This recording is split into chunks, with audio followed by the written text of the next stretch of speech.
Olá pessoal, tudo bem? Vamos então dando continuidade às nossas aulas acerca do mundo mágico do direito empresarial. Lembrando que até o presente momento nós já trouxemos um estudo acerca das chamadas pessoas jurídicas, né? Ventilamos aí o seu conceito, natureza jurídica, as suas espécies, e na aula passada falamos de empresas de pequeno porte, também das chamadas microempresas. A partir de agora, do que você quer falar, quero trazer um assunto que valerá para todo estudo do direito empresarial, que são as chamadas fontes do direito empresarial. Em outras palavras, se a fonte, eu quero saber onde eu posso me abeberar, né? Abeberar, onde eu posso adquirir esse conhecimento acerca do direito empresarial. Bem, nós temos aí duas fontes do direito empresarial. Primeiro, a chamada fonte direta, primária, né, ou imediata. Direta, primária, imediata. Mais uma vez, direta, primária e imediata. Gente, qual que é a fonte direta, primária e imediata? A fonte direta, onde eu vou me abeberar, vou estudar o direito empresarial, pode ser a Constituição, as normas, né, que tralhadas aí no próprio Código Civil, ou seja, o próprio Código Civil, que fala do direito empresarial, e leis específicas, como a Lei de Falências, Lei 11.101 do ano de 2005, a lei que vai trabalhar de maneira especificada as chamadas sociedades, como a lei da SA, né, a lei que trabalha acerca dos chamados títulos de crédito. Hoje mesmo falaremos, nesse bloco, mencionaremos da lei do cheque, tudo bem? Em outras palavras, eu vou estudar o direito empresarial nessas três hipóteses: Constituição, Código Civil, tudo bem? Que trabalha com a ideia geral, e leis específicas que pontuem. Isso é a nossa fonte direta. Então, eu estou estudando diretamente ela, de maneira imediata, tudo bem? Então, primária seriam as nomenclaturas. Bem, se eu tenho uma ausência normativa, pode acontecer? Pode. Em ausência normativa, o juiz ele deixa de aplicar o direito? Claro que não. Ele vai ter que aplicar o direito. Então, em ausência normativa, o que ele faz? Ele se vale dos chamados mecanismos de integração. Essas são as chamadas fontes. Se uma é direta, então essa é indireta. São as fontes indiretas. Se uma é primária, secundária. E se uma é imediata, mediata. Então vamos falar das chamadas fontes indiretas, secundárias, mediatas. Indiretas, secundárias, mediatas. Tudo bem? Então, em outras palavras, hipóteses de lacuna. Toda vez que nós tivermos uma lacuna normativa, o juiz ele vai se valer da chamada Lei de Introdução às Normas do Direito Brasileiro.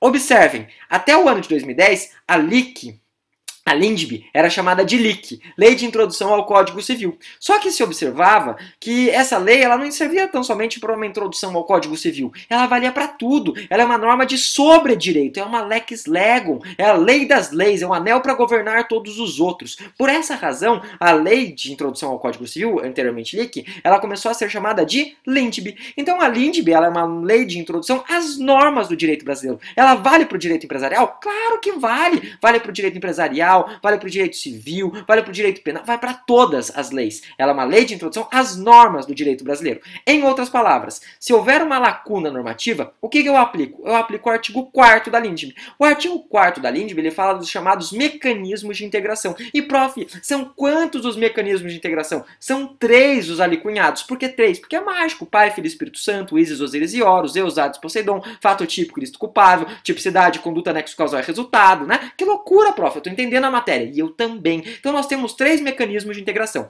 Expressos. Por que expressos? Porque alguns doutrinadores ainda falam da equidade. Equidade está apartado, não está expresso, é implícito. Gente, quais são os 3 mecanismos de integração aí que nós devemos observar? Primeiro deles é a analogia. A analogia. Mais uma vez, a analogia. O que é analogia? Gente, na hipótese em que nós temos uma ausência normativa, o aplicador do direito ele deve observar aquelas situações onde eu tenho uma lei similar. Uma lei, na verdade, que pode ser aplicada porque tem um raciocínio parelho. Então, o que é analogia? É a aplicação de uma lei similar àquela onde nós temos uma ausência normativa. Em outras palavras, é a aplicação do chamado raciocínio de pari ratione. O que é pari ratione? Para aquele caso similar, para aquele caso parelho, né? Ou seja, ratione, tudo bem? É essa a proposta. Então, para um caso parelho, eu aplico uma lei que já existe similar.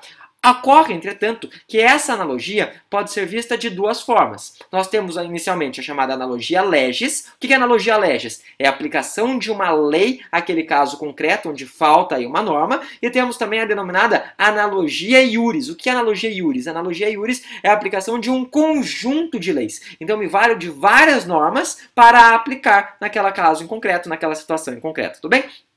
Essa é a diferença de analogia legis e analogia iuris. Puxem uma observação, porque não é porque eu estou falando de direito empresarial que eu vou deixar de falar de outras matérias. Quais são essa observação e quais as outras matérias? É o seguinte, em algumas hipóteses é vedada a aplicação da analogia. Em algumas situações, então, nós não podemos aplicar a analogia. Que loucura, prof! É verdade isso? É verdade, né? Em 3 situações, por que 3? Por que 3? Porque é mágico, né? Tributo é imposto, taxa e contribuição. Olha que loucura. Então, em 3 situações, nós não podemos aplicar analogia. A primeira delas é no direito penal, que veda a chamada analogia em malam partem, uma vez que nós temos que aplicar a lei dos mais débeis, que sempre deve ser interpretada de acordo com a parte, né, que a gente fala desfavorável, desprotegida da relação. E essa parte desprotegida acaba sendo justamente o sujeito a quem a gente imputa um crime, uma vez que, se ele for condenado, ele tem o seu direito de primeira dimensão mitigado, que é o direito à liberdade. Tudo bem? Então, primeira situação, direito penal, analogia em malam partem. Não pode analogia em malam partem.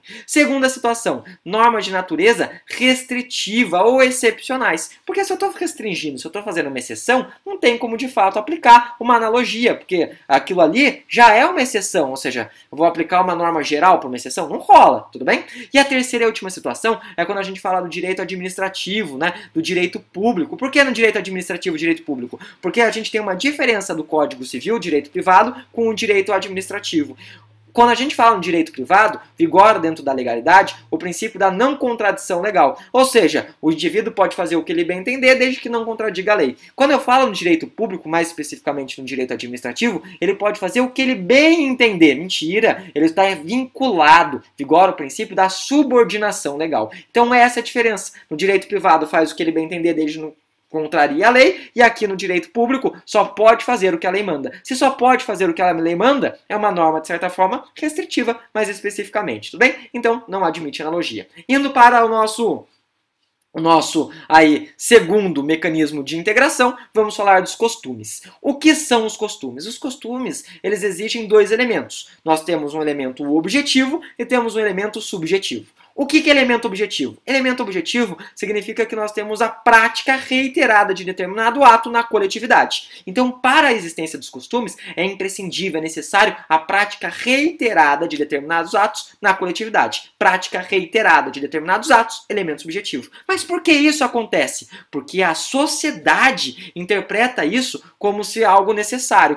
Então, a gente fala do chamado opinio necessitatis, o elemento subjetivo. A gente só tem essa prática reiterada, que é o elemento objetivo, em razão da sociedade entender aquilo como algo adequado, como algo justo. Show de bola? Isso é o costume. Gente, existe uma situação bem específica para o direito empresarial, onde a gente pode falar dos costumes. Qual a situação? Quando a gente fala da lei do cheque. Lei do cheque, se eu não me engano, é a lei 7357 de 85. 7357 de 85. Salvo engano, dei uma olhada para ver se eu não estou errado. 7357 de 85, tá? Essa lei do cheque, por exemplo, ela obsta o cheque pré-datado. O que é cheque pré-datado? Quando eu coloco uma data futura. Por isso que o mais correto não é nem chamar de pré-datado, mas sim de pós-datado. Por quê? Porque cheque, gente, é um título de crédito de pagamento imediato. É como se fosse dinheiro, money, money, money, também. Mas as pessoas, elas fazem o quê? Elas pós-datam o cheque. É possível? Se tornou possível. Por que se tornou possível?